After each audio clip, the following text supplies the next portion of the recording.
오늘 저희들이 함께 공부할 하나님의 말씀은 고린도전서 3장 1절에서 9절까지 보겠습니다. 고린도전서 3장 1절에서 9절까지입니다. 성경을 볼 때 이런 생각을 하실 때가 있지 않습니까? 우리가 종종 성경을 해석한다라고 표현을 했을 때에 성경에 어떤 의미가 있고 그것을 저희들이 읽는 독해를 통해서 그 의미를 끄집어내는 것이다. 이렇게 이제 보통 성경 해석이라고 하는 것을 생각하시는 것 같아요. 저희들이 근대 이후에 철학의 한 분파 가운데 해석학이라고 하는 그 이해가 생겨났습니다. 그래서 사람들이 해석 그러면 어떤 의미가 있는데 텍스트 안에 의미가 있는데 그 텍스트를 이렇게 그 의미를 끄집어내서 해석이라는 과정을 통해서 끄집어내고 우리에게로 가져오는 과정, 이걸 이제 보통 해석이라고 생각했습니다. 그런데 현대에 들어서 해석이 과연 그 정도의 작업이냐라고 하는 것에 대한 반성이 일어났습니다. 그래서 뭐 제가 그걸 다 말씀드릴 필요는 없고 그 해석이 도대체 뭐냐라고 했을 때 해석이라고 하는 것이 마치 우리가 텍스트를 읽고 거기서 의미를 끄집어내는 정도로만 생각을 했는데 사실은 그런 의미라기보다는 해석이라고 하는 과정은 텍스트에 있는 이런 표현을 썼어요. 그분이 지평과 우리가 살고 있는 지평이 서로 만날 때 거기서 참다운 이해가 발생하게 되는 것이다. 이런 표현을 했습니다. 그래서 저는 이제 그 말을 이렇게도 말할 수 있을 것 같아요.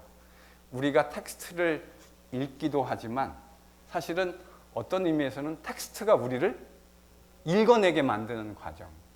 저는 그게 진짜 참다운 이해가 일어나는 과정이 아닐까 생각합니다.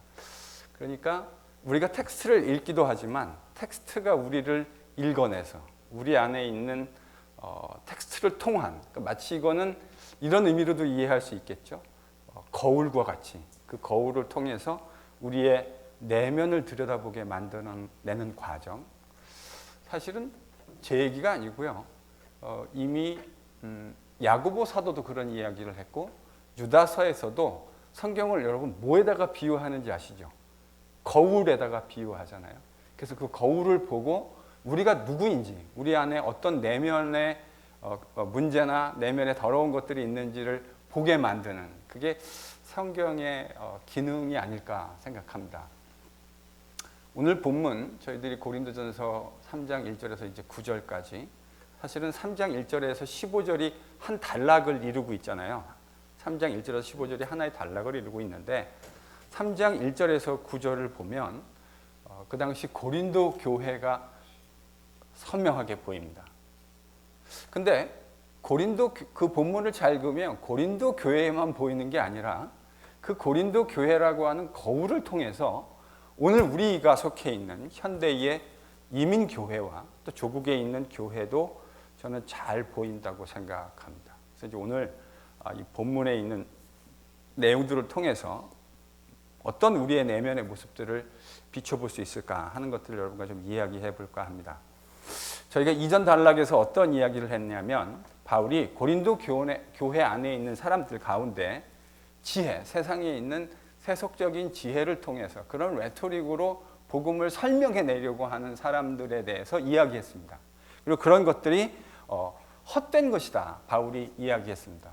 제가 지난 시간에 이 말을 잘못 이해해서 우리가 세상에서 있는 어떤 학문이나 이런 것들을 배우는 것을 무의미하다라고 하는 극단론을 피면 안 된다라는 말씀을 드렸습니다. 그러면 바울은 왜 그것이 무의미한 것이다, 헛된 것이다라고 이야기한 거죠?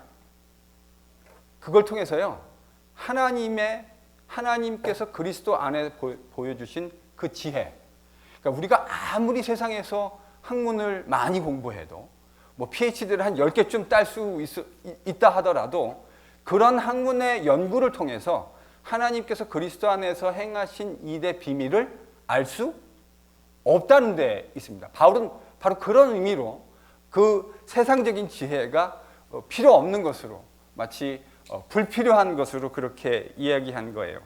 단순히 세상적인 지식과 이런 것들이 완전히 의미 없는 것이다라는 그런 극단론을 피고 있는 것이 아닙니다. 오늘 3장에 들어와서 본문에서 바울은 고린도 교회 성도들의 모습을 지속적으로 묘사해 주고 있습니다. 제가 이제 1절, 2절 이렇게 본문을 이렇게 한번 나눠봤어요. 오늘 저희들이 총 9절까지 있는데 의미상으로 보면 이렇게 하면 5개 정도의 의미 단락으로 나눠 볼 수 있지 않을까 생각합니다. 제가 그 임의로 정한, 정답 없는 것 여러분 다 아시지만 임의로 정한 1절, 2절의 제목은 전 이렇게 한번 적어봤습니다. 모순된 존재.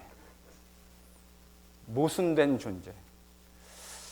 이게 왜 제가 모순된 존재라고 그 타이틀을 달았냐면 바울이 1절, 2절에서 지금 얘기하는 게 그들이 육에 속한 사람이다라고 얘기하고 있거든요. 근데 바울의 어법에서 원래 육에 속한 사람이라고 하는 이런 어법은 바울이 빈번히 사용하는 성령에 속한 사람과 대조되는 어법이에요. 그러니까 바울은 육에 속했다, 성령에 속했다 이 두 가지는 그리스도께 속해 있느냐 그렇지 않느냐를 나누는 매우 분명한 구분법이었는데 지금 1절, 2절에서 바울이 내용상 틀림없이 그리스도인들을 얘기하고 있는 것 같은데 뭐라고 표현하고 있냐면 육에 속한 자라고 이렇게 이야기하고 있다는 거죠. 그러니까 바울의 어법에서 이것은 상당히 파격적입니다. 왜 파격적이냐?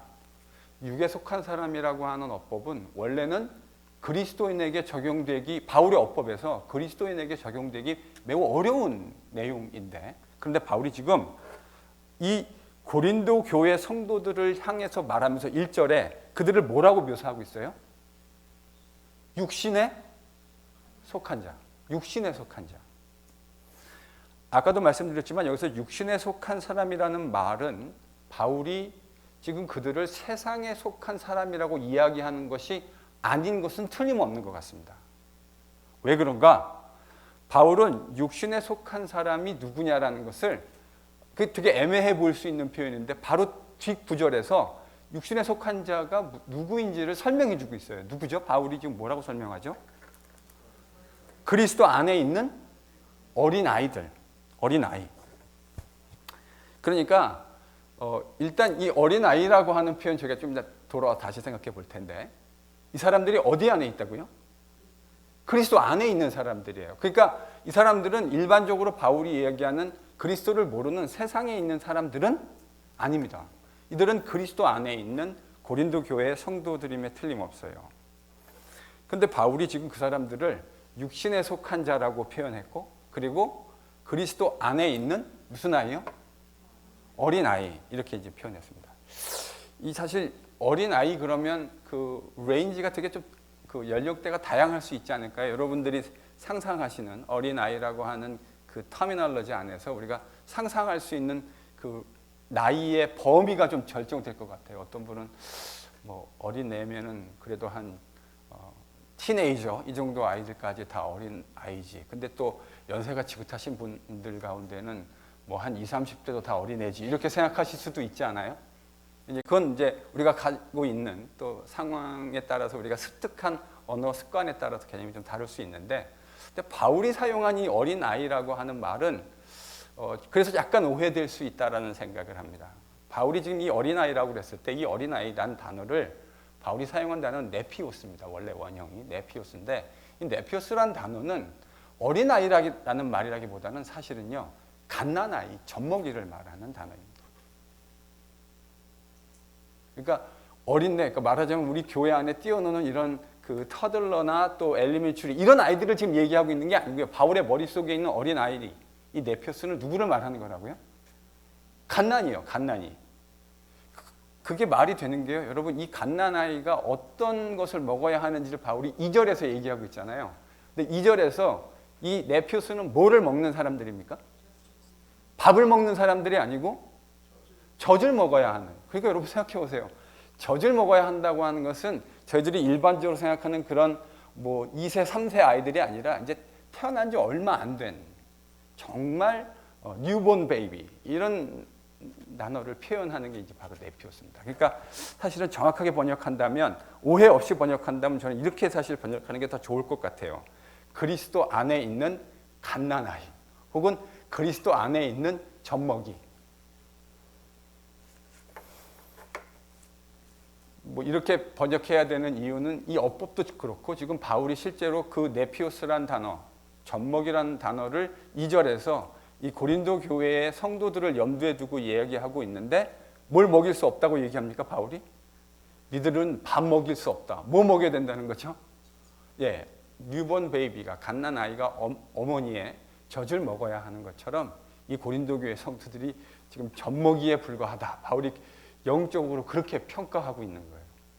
근데 여러분, 이 평가가 상당히 정확한 평가이라고 저희들이 생각할 수밖에 없는 게, 바울이 이 고린도 교회 성도들은 조금 만난 사람들이 아니고 1년 반이라고 하는 기간 동안 상당히 오랜 기간, 바울의 선교 과정을 봤을 때 적지 않은 시간들을 보냈던 사람들이에요. 그러니까 사실 이 바울의 평가가 참 엄중하지 않을 수 없습니다. 이 사람들은 원래대로 얘기하면 이제는 신령한 사람들이라고 불려야 할 사람들입니다. 그렇죠? 바울이 가르친 기독교 복음의 초보를 떠나서 단단한 것들을 먹고 소화해낼 수 있는 신령한 사람들이어야 함에도 불구하고 실상 그들의 모습은 그들이 속해 있는 고린도 교회, 고린도라고 하는 사회의 세속적인 모습과 그렇게 다르지 않았습니다. 바울은 그들의 현재 영적인 상태가 밥을 먹을 수 없는 어머니의 젖을 먹어야 하는 그런 아주 유아기적인 상태라고 진단하고 있는 것입니다. 이게 과한 표현인지는 모르겠지만 저는 이 본문을 읽으면서 바울이 만약에 지금 21세기의 한국 교회를 바라본다면 어떤 말을 할까? 고린도 교회를 바라보면서 이런 말을 했는데, 바울이 만약에 21세기의 한국 교회를 바라본다면 저는 그렇게 많이 다르지 않은 이야기를 하지 않을까, 정말 정직하게 생각합니다. 여러분 용서하고 들으십시오. 지금 이제 한국 사회의 여러 가지 소위 말하는 한국교회 가장 대표적인, 가장 큰 교단이라고 하는 두 개의 교단 안에서, 그것도 그 교단 안에 있는 대표적인 교회들이 지금 세상 속에서 문제가 되고 있잖아요. 저는 1차적으로 이 문제가 목회자의 문제라고 생각합니다.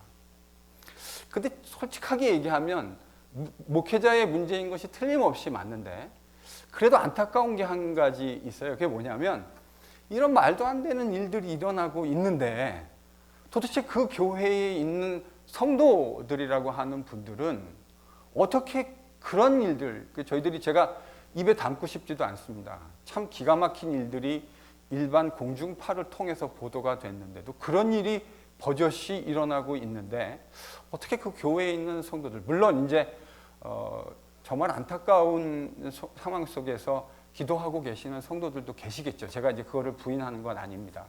틀림없이 그럴 거라고 생각합니다.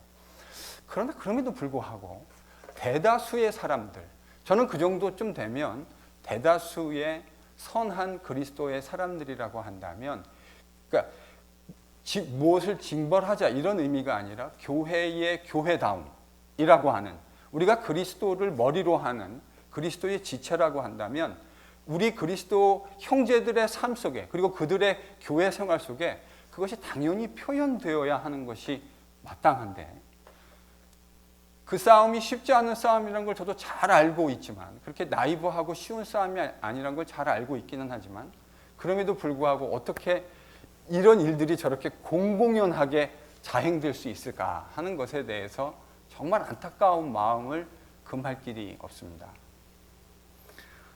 고린도 전서를 읽어가면 고린도 교회를 통해서, 그 고린도 교회라고 하는 거울을 통해서 오늘날 우리의 모습이 비춰지고 있는 듯한 느낌을 정직하게 받게 됩니다. 육에 속한 그리스도인들, 육의 세상에 속한 사람들, 육신에 속한 자라고 바울이 이야기할 수 있는 그 근거가 무엇인가? 저는 3절과 4절이 그 근거를 설명하고 있다고 생각합니다. 왜 바울이 고린도 교회 성도들 향해서 육신에 속한 사람이라고, 바울의 어법 중에 상당히 강한 어법인데 왜 이런 말을 사용하고 있는가? 3절, 4절이 그 대답을 합니다. 바울은 왜 고린도 교회 성도들을 향해서 육신에 속한 사람이라고 말하고 있습니까? 3절에 따르면 그들 안에 시기와 분쟁이 있기 때문입니다. 그들 안에 시기와 분쟁이 있기 때문에 바울은 고린도 교회를 향해서, 성도들을 향해서 너희들이 육신에 속한 사람들이다 이렇게 이야기하고 있는 겁니다. 즉 그들 안에 시기와 분쟁이 있다고 하는 것이 그들이 육신에 속한 사람이라는 것을 가장 강력하게 증명해 주는 그 증거입니다. 여러분 한번 생각해 보시죠. 바울이 전한 복음, 저희들이 이제 저는 아마도 에베소서는 바울이 고린도전서보다 후에 썼을 거라고 생각을 하는데, 에베소서에서 바울이 표현한 복음이라고 하는 것이 어느 한순간에 만들어진 것이 아니라 그가 그리스도를 만나고 그 복음의 이해를 쭉 발전시켜 오지 않았겠습니까? 에베소서에서 바울이 이야기했던 복음의 핵심이 무엇이었습니까? 그리스도의 복음은 제가 계속 강조했었는데 2장에서 바울이 그 복음을 무슨 복음이라고 표현하죠? 샬롬의 복음. 그래서 그리스도께서 이루신 것은 하나님과 인류 사이에 샬롬이 깨어졌었는데 그 샬롬을 회복시켜내시고, 또 바울서 2장에서 바울이 에베소서 2장에서 그 샬롬의 회복을 하나님과 인간의 회복뿐만 아니라 유대인과 이방이라고 하는 인간들 사이의 샬롬의 회복이라는 개념으로 설명해 냈습니다. 그러니까 여러분, 기독교 복음의 핵심은 샬롬의 회복이에요. 샬롬할 수 없었던 하나님과 인류, 샬롬할 수 없었던 유대인과 이방인, 모든 것들이 그리스도 예수 안에서 샬롬할 수 있게 되었다라는 것을 이야기하는 게 바울 복음의 핵심입니다. 그런 인간의 연약함과 궁극적인 문제를 하나님께서 그리스도 예수 안에서 해결하셨다. 그래서 그 예수 안에서 만유를 통일하게 하시는 하나님의 지혜가 드디어 역사 안에 드러나게 되었다. 이게 에베소서에서 바울이 이야기하려고 하는 복음의 핵심입니다.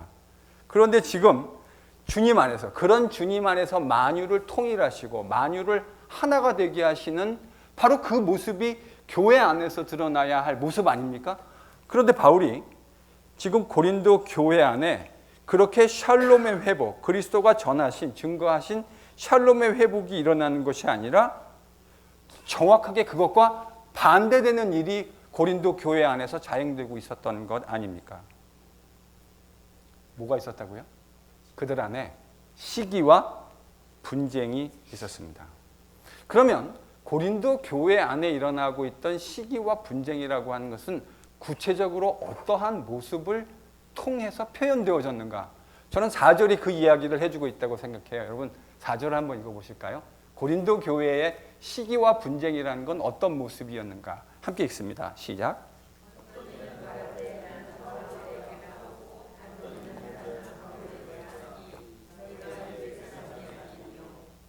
자, 그러면 고린도 교회 안에 있는 지금 시기와 분쟁은 어떤 모습이었습니까? 그러니까 어떤 고린도 교회의 성도들은 바울이라고 하는 하나님이 주신 그 교회의 선물, 지도자를 자신들은 그에게 속했다라고 규정짓는 일부의 무리가 있었던 것 같고, 또 어떤 사람들은요, 나는 아니다. 그 말 못하는 선생 아니라 언변의 그 특출난 재능을 가지고 있었던 그리고 율법에 능통한 아볼로라고 하는 사람에게 속했다라고 고린도 교회가 이렇게 나눠져 있고, 나눠져 있는 정도가 아니라 지금 바울이 3절에서 얘기한 단어를 가지고 생각해 본다면 이들이 지금 그냥 이렇게 나눠져 있는 정도가 아니라 어떤 상황이라는 것을 우리가 추측할 수 있습니까? 서로 그 사람들을 시기하고 있고, 그리고 뭔가 어떤 구체적인 모습이 어떤 건지 모르지만 매우 그것이 적대적인 모습으로 표현되고 있었다고 하는 것을 저희들이 본문을 통해서 추론해 볼 수가 있습니다. 그러면서 어떤 상대방 지도자들을 평가절하하려고 하는 어떤 이야기들도 저는 아마 수행되지 않았을까 그렇게 생각합니다. 에이, 바울? 니들 바울을 따른다고? 아유, 저 말도 잘 못하는 사람 저거? 이제 뭐 이런 식의 중상모략, 또 상대방에 대한 시기, 또 반목, 이런 것들이 고린도 교회 안에 있었던 거죠. 이 4절에 보면요, 개역개정에 너희가 육의 사람이 아니냐 이렇게 지금 번역해 놨잖아요. 근데 사실은 바울이 사용한 그 4절의 마지막 어구는 너희가 사람이 아니냐. 너희가 사람이 아니냐. 지금 이렇게 사실은 돼 있어요. 근데 이제 그거를 개역 개정이 이 안에서 사람이 아니냐라는 말이 도대체 뭐냐. 이제 이걸 제가 볼 때는 약간 의역을 했다고 생각해요. 그러니까 이 사람이라고 하는 건 지금 1절부터 4절까지 문맥에서 무슨 사람이었죠? 육신에 속한 사람이요. 그래서 그런 의미로 원래 바울이 쓴 단어를 직역하면 너희가 사람이 아니냐 이렇게 번역해야 되는데 개역 개정은 너희가 육의 사람이 아니냐 이렇게 말하자면 개역 개정은 의역을 한 겁니다. 근데 저는 이런 번역은 참 좋은 번역인 것 같아요. 왜냐하면 단순히 워드를 그냥 코레스폰딩하는 1대1로 대응시켜서 번역하는 것이 아니고 그것이 담아내고 있는 생각이 무엇이냐, 사상이 무엇이냐를 번역하는 것이 저는 좋은 번역이라고 생각하거든요. 그러니까 제가 이런 말 잘 안 했던 것 같죠. 맨날 얘기하면 무슨 번역이 마음에 안 든다. 저 양반 늘 그렇게 얘기하던데. 제가 공정하게 말씀드리면 이건 제가 볼 때 참 잘된 번역인 것 같아요. 너희가 사람이 아니냐라고 얘기했을 때 바울이 말한 그 사람이라고 하는 것은 1절에서 언급했던 육에 속한 사람. 육의 사람이 아니냐. 너희들이 이런 지도자들, 하나님이 선물로 주신 지도자들을 필요 이상으로 우상화하고 그들을 중심으로 파당을 짓고 서로 시기하고 분쟁하고 다투는 일을 하는 것을 보니 너희들이 바로 그런 육에 속한 사람이 아니냐. 바울이 지금 이렇게 이야기하고 있는 겁니다. 저희들이 이 본문 묵상을 통해서 고린도 교회의 분열의 중심에 지도자를 중심으로 한 교회 내에 분열이 있었다고 하는 사실을 깨닫게 됩니다. 저는 개인적으로요, 교회 안에 지도자들은 존중과 존경과 사랑을 먹고 살아야 된다고 생각합니다. 사실 목회자들이 성도들의 그런 사랑과 존중을 받지 못한다고 한다면 그 자체로 얼마나 생명력이 있는 역할을 감당해낼 수 있을까 종종 묵상합니다. 그런데 이 말은 늘 양날의 검처럼 미묘하게 위험할 수 있습니다. 목회자들이 교회 안에 있는 말씀의 사역자들과 지도자들이 틀림없이 교회에 속한 공동체의 성도들의 사랑과 또 존중을 받아야 하는 것이 마땅한데 우리 죄인들에게는 이러한 존경 혹은 존중과 사랑마저도 잘못하면 맹종과 맹목적인 추종으로 변질될 수 있는 위험성이 늘 있다는 생각을 하게 됩니다. 오늘날 특별히 큰 대형 교회의 이런 일탈들을 바라보면서 목회자가 또 교회의 그런 말씀의 사역자가 성도들로부터 마땅히 받아야 하는 존중과 사랑이 있겠지만 이것이 까딱 잘못하면 조금만 삐끗하면 얼마든지 맹종과 맹목적인 추종의 모습으로 변질될 수 있다는 생각을 하게 됩니다. 오늘 한국 교회 안에 이런 일들이 참 많은 것 같아요. 그러니까 그 목회자가 하는 말이 주님의 말씀일 때, 그 성경의 세계관과 가치관에 부합할 때 여러분이 순종하시는 것 아니겠습니까? 왜냐하면 그 말씀이 궁극적으로 주님의 말씀이기 때문에 그런 거죠. 그런데 심지어 목회자들이 세상적인 기준에서 봤을 때도 적합하지 않는 일들을, 그런 말도 안 되는 일들을 함에도 불구하고 그런 목회자를 일방적으로 추종하는 모습들을 바라볼 때 저는 목회자 입장에서 참 안타깝다라는 생각을 하지 않을 수가 없습니다. 왜 그런 일이 일어나는가?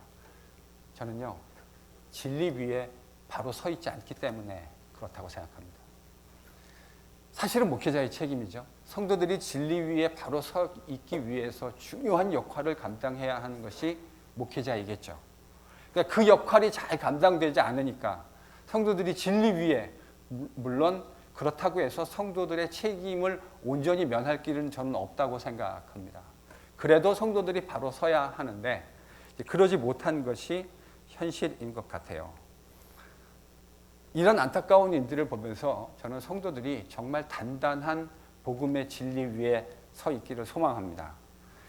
한 사람의 목회자가 사라진다 하더라도 또 다른 목회자가 와서 그 교회를 영원한 주님의 말씀의 진리 위에 든든히 세워갈 수 있다고 한다면 지금같이 일어나고 있는 이런 참담한 모습을 저희들이 적어도 보게 되지는 않을 거라고 저는 목사로서 생각합니다.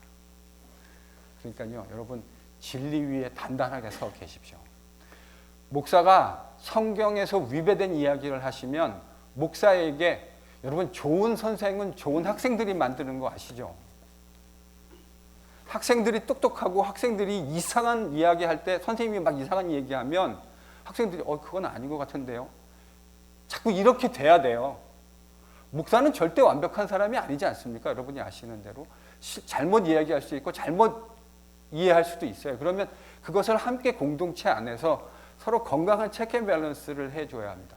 물론 여러분이 생각하는, 죄송합니다, 용서하고 들으십시오, 그냥 똥꼬집을 피라는 그런 의미가 아닙니다. 정말 하나님의 말씀에 근거해서, 저도 말씀에 근거해서 말해야 되겠지만 여러분들도 말씀에 근거해서 이야기를 해주셔야죠. 피차 진리 위에 서 있을 때 그게 진짜 건강한 공동체가 되는 것 아니겠습니까? 말이 난 김에 제가 목회자가 존중과 사랑을 받아야 된다고 말씀드리지 않았어요? 제가 저희 교회 2년 반 목회하면서 이 말씀을 제가 이제 좀 준비하면서 이런 생각이 났어요. 저희 교회 교인들 가운데 출타하시는 분들이 꽤 많아요. 저는 전통적으로 꼭 모든 주일을 우리 교회에서 예배 드리셔야 합니다 라고 하는 신학적 정당성을 제 스스로 확보하기 어려워요. 그래서 제가 우리의 필요에 의해서, 우리가 세상에서 살아가고 또 해야 하는 일들의 필요에 의해서 주의를 비우시거나 이럴 수 있다고 생각합니다. 그런데요, 제발 저한테 좀 알려는 주세요. 이게요, 목회자에 대한 여러분 존중과 저는 사랑이라고, 그리고 예의라고 생각합니다. 여기 아내분들이 많이 계시잖아요. 근데 만약에 남편이 저녁 때 식사를 하러 올 거라고 생각하고 있는데 남편이 정해진 시간까지 오지 않습니다. 그럼 어떤 생각이 드시죠? 좀 얘기해 보세요. 정직하게 어떤 생각이 드세요?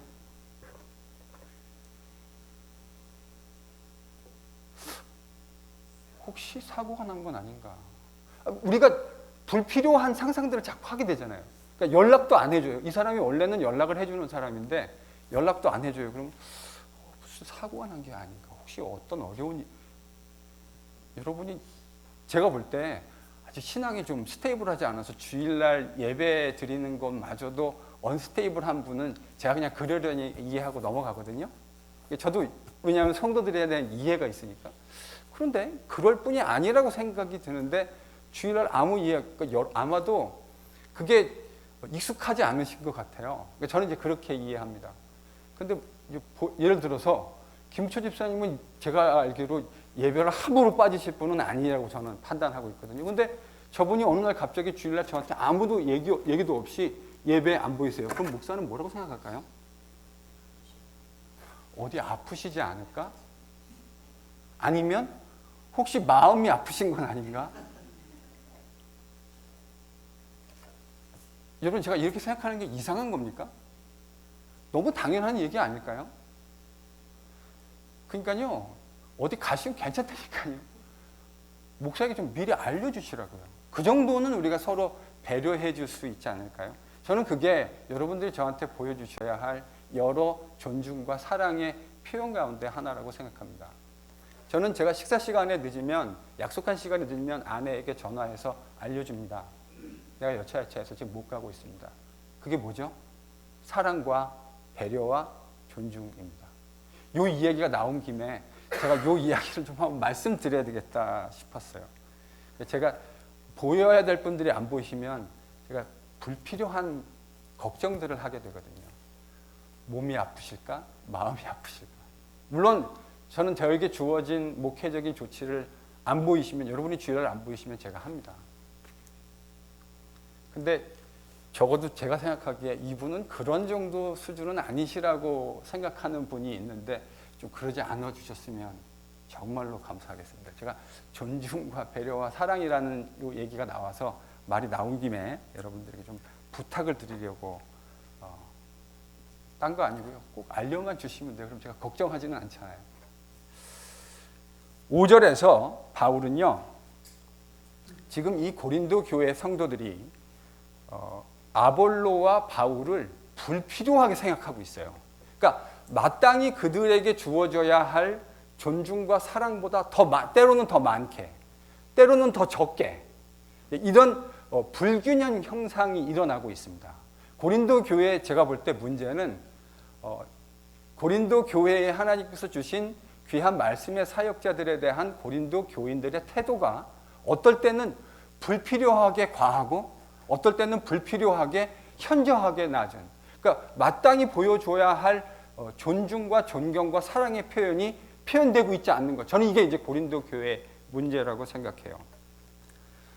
그래서 5절에서 바울은 자신과 아볼로를 때로는 필요 이상으로, 때로는 필요 이하로 잘못 생각하고 있는 고린도 교회의 성도들에게 성경적인 관점에서 바울과 아볼로가 누구인가, 그들은 도대체 누구냐, 당신들이 잘못 대우하고 있는 그런 말고 진짜로 성경적인 관점에서 아볼로와 바울이 누구냐라고 이야기해 줍니다. 여러분 5절을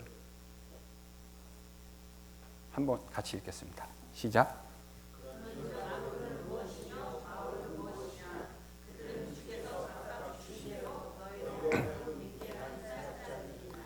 제가 4절은 좀 좋은 번역이라고 했는데 5절은 조금 틀린 번역이다 이건 아닌데요. 약간 아쉬운 번역입니다. 그래서 바울은 무엇이냐, 아볼로는 또 무엇이냐, 이렇게 바울이 지금 질문하고 있잖아요. 근데 지금 바울이 사용한 이 단어는 그 의문사예요. 근데 헬라어 티 혹은 티스라고 하는 의문사인데 이게 때로는요, 영어로 표현하면 what이라고 번역할 수도 있고요, 혹은 who라고 번역할 수도 있습니다. 지금 개역개정은 뭐라고 번역한 거죠? what이라고요. 그렇죠? 그리고 문맥에 따라 이게 who인데요. 저는 이거는 who라고 번역해야 될 것 같아요. 그럼 여러분 제가 좀 더 좋은 번역이라고 생각하는 건 뭘까요? 여러분 한번 말로 해보시죠. 아볼로는 누구이며 바울은 또 누구냐?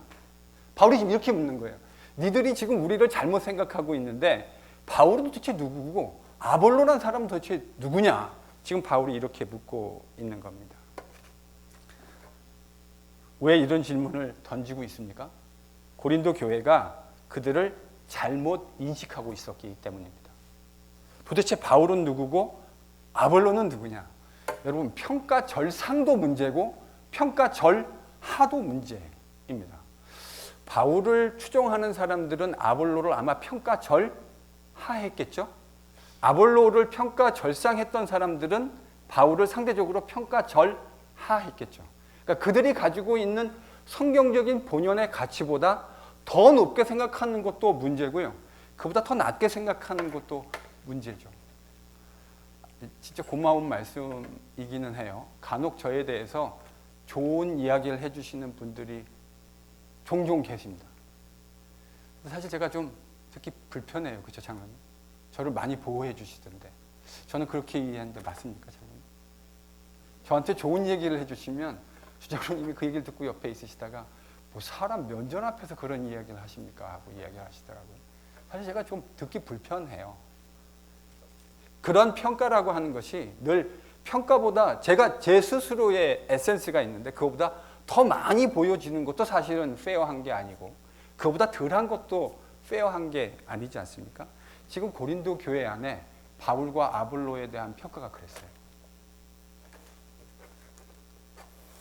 안경이 잘못되어져 있으면 그 피사체가 굴절돼서 본질의 본연의 모습대로 보이지 않고 굴절돼서 보이게 되는 것, 사실 너무나 당연한 이야기 아닙니까? 도대체 바울은 누구고 아볼로는 누구입니까? 그들은 고린도 교회 성도들로 하여금 우리 주님을 믿게 하기 위해서, 그리고 그 믿은 주님에 대한 진리 위에 공고히 확실히 거하기 위해서 하나님이 보내주신 어떤 사람들입니까?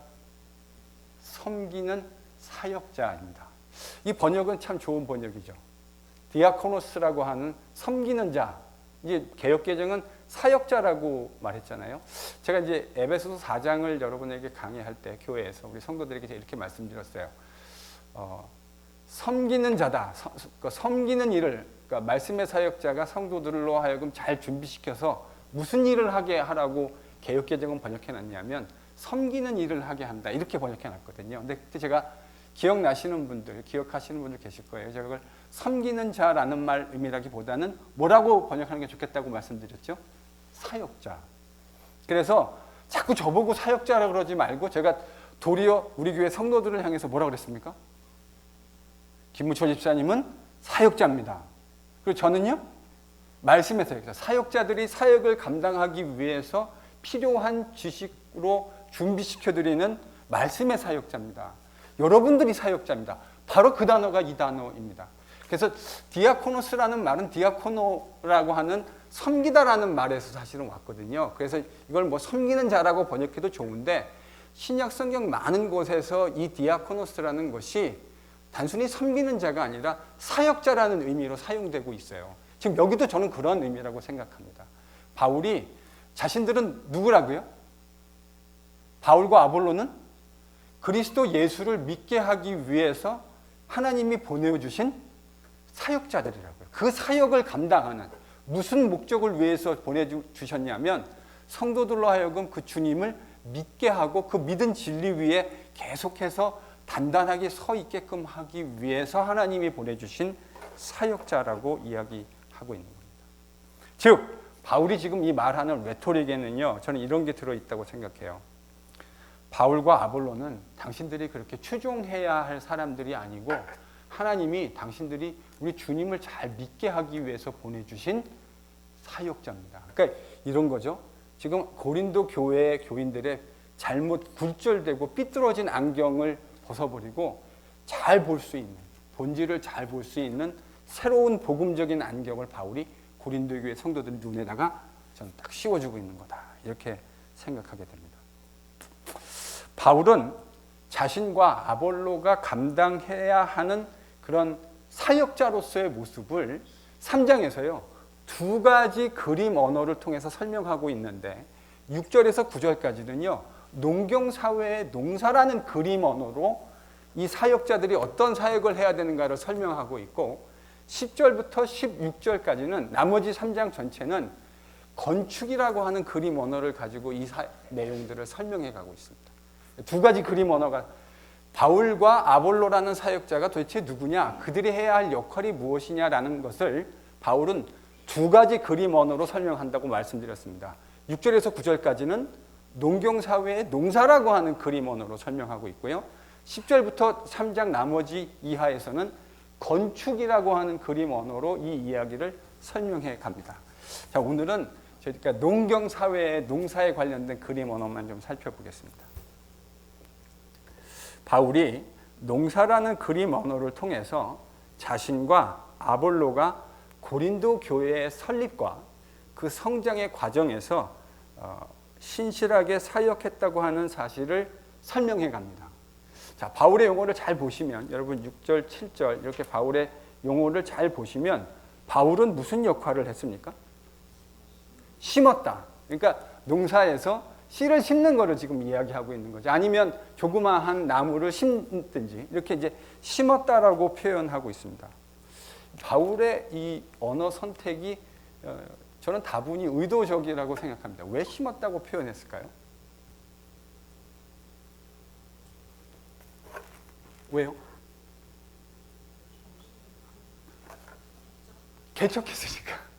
고린도 교회라고 하는 교회를, 고린도의 그리스도의 이름으로 일컬음을 받는 교회들을 바울이 2차 전도 여행을 하면서 세웠기 때문에 바울이 지금 자신은 심었다 이렇게 저는 말하고 있다고 생각해요. 왜냐하면 자기가 주도적인 그 교회의 설립과 관련돼서 주도적인 역할을 감당하고 있기 때문입니다.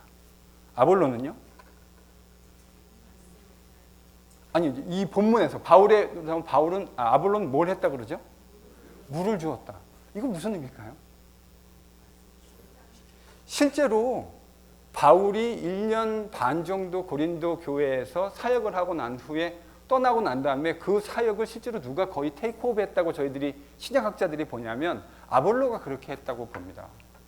그러니까 심고 난 후에 저희들이 그 플랜팅을 생각해 보면 심고 난 후에 물을 주고 케어하고 관리하는 역할을 해야 되잖아요. 그러니까 그 역할을 지금 누가 한 거죠? 아볼로가 한 거죠. 그러니까 고린도 교회의 성장에서 아볼로는 아주 중요한 역할을 했던 것으로 보입니다. 바울이 지금 그렇게 이해하고 있는 거죠. 즉 아볼로와 바울은 각각 주님이 허락하신 상황 속에서 자신들에게 주어진 은사를 가지고 고린도 교회라고 하는 주님의 교회가 세워지고 그리고 성장하는 과정에서 나름대로의 충실한 신실한 역할을 감당했습니다. 한 사람은 씨를 심고 나무를 심고 한 사람은 물을 주고. 근데 여러분 본문을 잘 읽어보시면 6절 7절에서 특히 7절에서 심는 사람 물 주는 사람 참 필요한 일이지 않겠습니까? 식물이 성장하고 자라감에 있어서 심는 과정도 필요하고 물 주는 과정도 필요한데 바울은 그 사실을 무시해서가 아니라 의도적으로 강조점을 지금 누구에게 돌리고 있죠? 하나님께요. 심는 것도 중요한 일이고 물을 주는 것도 참 중요한 일이다. 바울은 지금 이게 아무것도 아니라고 말했지만 이 아무것도 아니라는 게 이 일이 필요 없었다라는 의미를 말씀하는 건 아니지 않겠습니까? 만약에 그런 의미였다고 한다면 고린도 교회가 어떻게 존재라도 했겠습니까? 바울은 절대 그런 의미로 그런 레토릭으로 말하는 게 아니에요. 그게 나름대로 중요한 일이고 유의미한 일이었음에 틀림없지만 실제로 자라나게 하시는 분이 하나님이라는 관점에서 보았을 때 그 하나님의 역사에 비하면 이것이 아무것도 아니다라고 말하고 있는 것 아니겠습니까? 재밌는 게요. 여러분 오늘날 같은 경우에 농사라고 하는 것이 지금 바울의 2000년 전과 비교했을 때 상대도 되지 않을 정도로 상당히 발전하지 않았습니까? 막 미국 같은 데 한번 보십시오. 그냥 뭐 헬기를 타고 막 이렇게 그 농작물들을 관리하고 그러잖아요. 여러분 농사에 있어서 마더 네이처 하나님이 통제하시는 이 자연이라는 게 얼마나 민감하고 중요합니까? 그런데 오늘날은 하나님이 조금 도와주지 않으셔도 비교적 인간들이 통제할 수 있는 룸들이 조금씩 많아지고 있는 것 같다는 생각은 하지 않으십니까? 옛날 같으면 비가 천수답이라 그러잖아요. 하늘에서 물을 줘서 농사를 짓는 그런 시절에는 하늘에서 비가 내려오지 않으면 방법이 있습니까? 없습니까? 거의 없는 거죠, 방법이. 근데 오늘날에는요, 하나님이 좀 그렇게 안 도와주셔도 우리가 조금 할 수 있는 것들이 있지 않습니까? 뭐 물을 탱크에서 길어 와가지고 논이나 밭에 댄다든지 하는 방법이 있어요. 그런데 그럼에도 불구하고 여전히 우리가 극복할 수 없는 것을 얘기할 때 미국 사람들이 The power of Mother Nature 뭐 이런 말 쓰고 그러잖아요. 바울이 농사 짓던 때는 여러분 말해 뭐 하겠습니까? 아무리 잘 심고 아무리 물을 열심히 준다 하더라도 하나님이 모든 것들을 허락해서 인도해 주시고 자라나게 해주지 않으면 그 모든 인간들의 수고가 완전히 수포로 돌아갈 수 있는 바로 그런 상황 아닙니까? 바울이 지금 그런 상황에서 이 이야기를 하고 있는 거예요. 아무리 농부가 열심히 수고했다 하더라도 자연을 통제하시고 그것을 자라나게 하시는 하나님의 도움이 없으면 농사라고 하는 것은 원칙적으로 원론적으로 불가능한 겁니다. 그런데 지금 그 원리를 누가 까먹고 있는 거죠? 고린도 교회 성도들이. 서로 도토리 키재기하고 있는 거죠. 바울이 심었다. 아볼로가 물 줬다. 이걸 가지고 그들이 한 것. 그래서 자신들이 후원하고 자신들이 추종하고 지지하는 지도자를 세우려고 하는 거죠. 사실은 그들을 통해서 자신들의 입지를 확보하려고 하는 것 아니겠습니까? 정확하게 레토릭으로 읽으면 그 사람들의 지도자들을 통해서 자신들이 말하고 싶은 것, 자신들이 주장하고 싶은 것, 자신들이 자랑하고 싶은 것을 이야기하려고 하는 것이 여러분 본질이 아니었겠습니까? 바울과 아볼로는 자신들에게 주어진 은사를 가지고 각기 다른 스테이지에서 각기 다른 모습으로 고린도 교회 성도들을 위해서 사역했습니다. 바울은 8절에서 자신들의 그런 공의로운 행동에 대해서 그들의 행위대로 하나님께서 공의롭게 상을 주실 것이라고 이야기하고 있습니다. 여러분, 저는 이렇게 믿는 목사입니다. 구원은 우리가 믿음으로 얻지만 우리가 행한 일에 대해서 하나님이 틀림없이 상을 주실 겁니다. 아멘 좀 해보세요. 네. 우리가요, 구원은 전적으로 하나님의 은혜로 얻게 되어질 겁니다. 그런데 우리가 어떻게 이 땅을 그 구원 얻은 백성으로 살아갔느냐에 대한 공의로운 우리 하나님의 저는 보상이 있을 것이라고 생각합니다. 그러니까 여러분, 제자로서 신실하게 사셔야 돼요. 왜냐하면 우리가 행한 것에, 바울이 지금 그러잖아요. 우리가 한 것에 대해서 하나님께서 공의롭게 상을 주실 거라고. 근데 오늘날 이 컨셉, 물론 제가 여러분이 많이 들으셨을 그 부흥사들이 말하는 무슨 뭐 개털 먼저 천국에 무슨 맨션이 있고, 제가 이런 수준으로 말씀드리는 거 아닙니다. 여러분이 뭘 하나님께 뭐 헌금 많이 하시고 그러면 뭐 저 뭐라고 표현하죠? 저도 옛날에 뭐 좀 들었는데, 저 하나님 나라에 뭐 아파트가 있는데 그 평수가 넓어진다고 뭐 있던 그 진짜 용서하고 들으십시오. 말도 안 되는 이야기, 가짜 복음, 신화적인 이야기들을 하는 이야기도 저도 들었습니다. 그런 거 아닙니다. 제가 지금 말하려고 그런 건 아니고요. 그러나 그럼에도 불구하고 우리가 각 사람이 행한 대로 하나님께서 행한 것에 대해서 저는 틀림없이 상을 주실 거라고 생각합니다. 우리 아버지가 상 주시는 게 얼마나 좋으실까요? 저는 그런 마음이에요. 우리 아버지께서 우리에게 그런 좋은 의도로 우리가 행한 선한 일들에 대해서 격려하시고 함께 즐거워하는 그런 평가들을 분명히 할 거라고 생각합니다. 저는 그것이 신약이 여기서만이 아니라 공통적으로 보여주는 중요한 핵심이라고 생각합니다. 핵심 중에 하나라고 생각합니다. 제가 정리하면서 구절의 번역을 좀 봐야 될 것 같아요. 그리고 구절을 같이 읽습니다. 시작.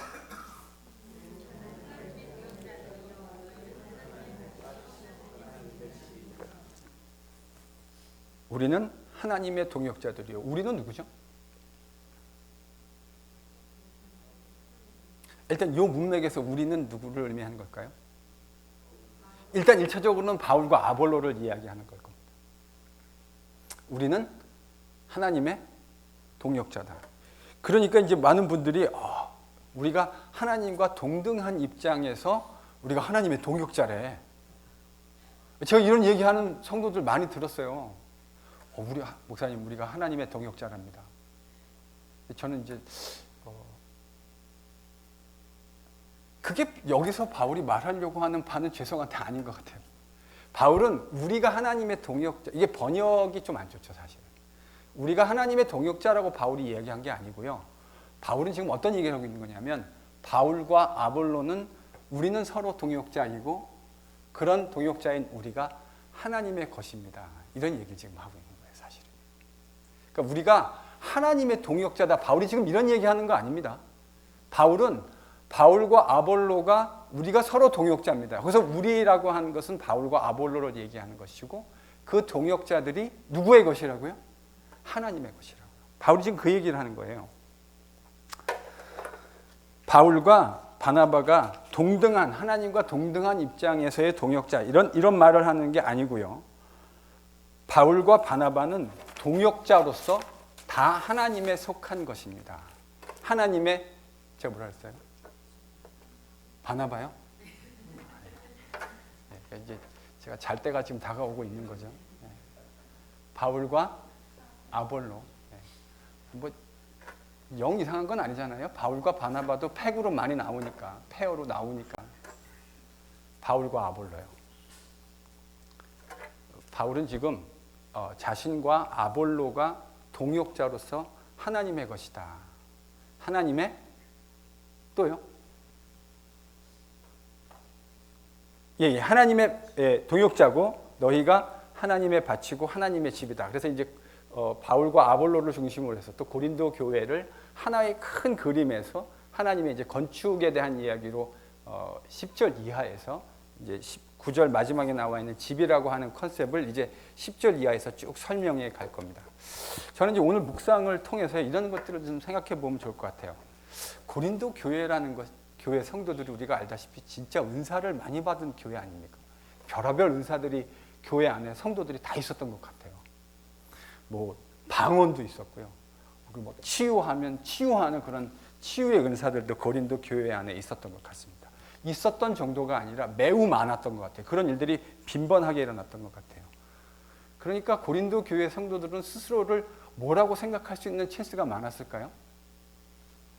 신령한 사람들.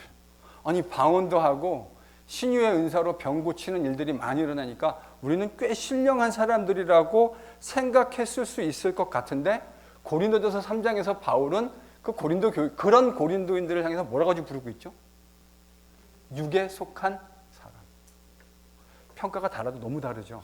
신령하다고 스스로 생각했을 때 바울은 그들을 향해서 육에 속한 사람이라고 이야기했습니다. 영적으로 성장한 어른이 아니라 아직도 엄마의 젖을 먹어야 하는 갓난 아이라고 바울은 평가했습니다. 이건요, 그들이 성령을 따라서 십자가의 의미를 제대로 알고 그런 십자가의 정신을 따라서 자신을 부정하고 겸손하게 사랑과 희생의 삶을 살아가는 것이 그리스도인 공동체의 마땅한 삶임에도 불구하고 그런 것들은 전혀 보이지 않고 자신들의 것들을 자랑하기에 급급하고 상대방들을 깎아내리고 시기하고 비방하는 이 모습을 보고 바울이 지금 그들을 육에 속한 갓난 아이라고 설명하고 있다고 하는 사실입니다.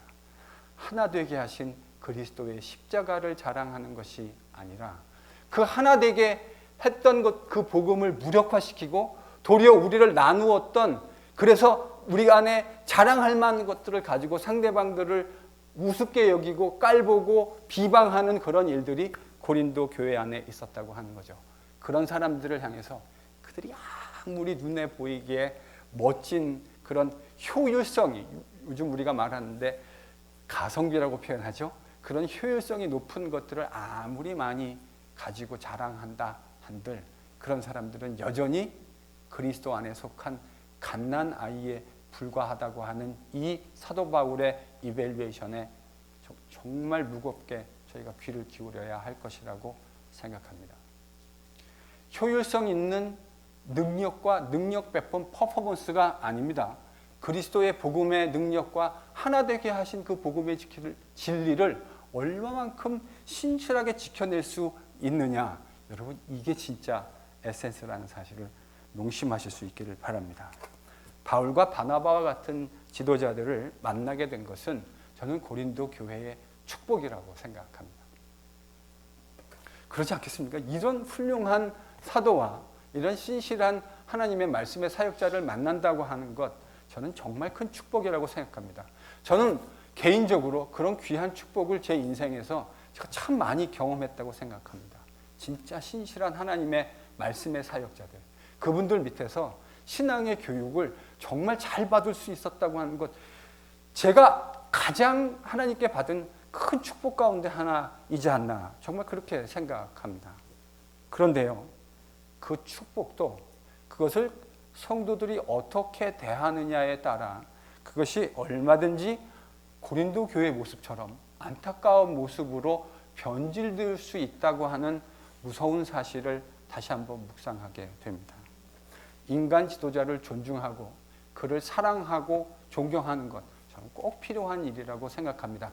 그런 인격적인 관계 없이 그리스도의 제자로 성장하는 법 없습니다. 그런 인격적인 관계 안에서 말씀과 말씀으로 서로 사랑하는 그런 관계를 통해서 우리 인격은 그리스도 안에서 성장하게 되어져 있습니다. 그러니까 꼭 필요하죠. 그러나 그것이 너무 필요한 것이기는 한데 이것이 무분별한 맹종과 무분별한 추종으로 전락할 때는 하나님이 주신 축복도 얼마든지 저주와 같은 모습으로 탈바꿈할 수 있다는 사실을 우리가 꼭 기억해야 합니다. 하나님이 주신, 여러분 사실 물질도 그렇지 않습니까? 하나님이 우리의 필요를 위해서 하늘 아버지가 공급해 주시는 것들이 있는데 그거를 우리가 잘못 다루면 그것 때문에 오히려 하나님 우리에게 주시는 것이 축복이 아니라 저주 비스무리한 무엇으로 변질될 수 있는 위험이 우리한테 있는 것 아닙니까? 저는 똑같이 같은 원리가 적용되어진다고 생각합니다. 교회 이름 예로 들지 않겠습니다. 여러분이 다 아시는 지금 한국교회의 그러한 모습.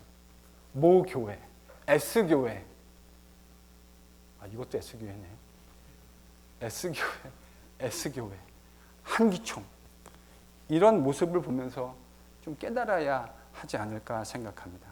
인간 지도자들은 하나님이 주신 은사대로 각각 자신들에게 주어진 임무를 감당하는 사람들입니다. 그 이상도 아니고 그 이하도 아닙니다. 그들이 아무리 훌륭한 사역을 잘 감당했다 하더라도, 평생토록 그렇게 신실한 사역을 감당했다 하더라도 궁극적으로 그 교회로 하여금 교회되게 하신 분은 삼위일체 하나님이시라는 사실을 여러분 꼭 기억하실 수 있기를 바랍니다. 우리 함께 이 사실을 우리 마음의 신비에 깊숙하게 잘 기록해 넣으십시다. 우리가 아무리 충성되게 사역했다 하더라도, 내 인생을 다 들여서 사역했다 하더라도, 바울은 심었고 아볼로는 물을 주었고 결국 그것이 자라나게 하신 분은 하나님 한 분이라는 사실을 우리의 마음속에서 선명하게 기억한다면 어느 자리에 교만이 틈탈 수 있는 자리가 있겠습니까?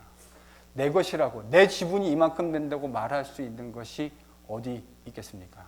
그저 무익한 종, 받을 수 없는 한량 없는 은혜를 아버지께 받았을 뿐이고, 마땅히 내가 받아야 할 모습은 저주와 그 저주에 상응하는 모습이었을 텐데, 아버지의 은혜로 하나님 백성이 돼서 영광스러운 교회에 쓰임받았다고 하는 이 사실 하나만으로도 우리의 입술에 감사가 터져나와야 하고, 우리의 허리띠를 겸손으로 동여야 하지 않겠습니까?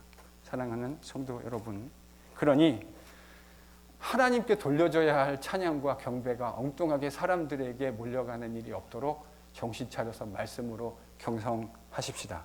주어진 맡겨진 일에 최선을 다하는 것으로 충분합니다. 주님 앞에 늘 무익한 종 사용해 주시는 것에 감사할 뿐입니다. 고백하는 우리 모두가 될 수 있기를 예수님의 이름으로 간절히 축원합니다.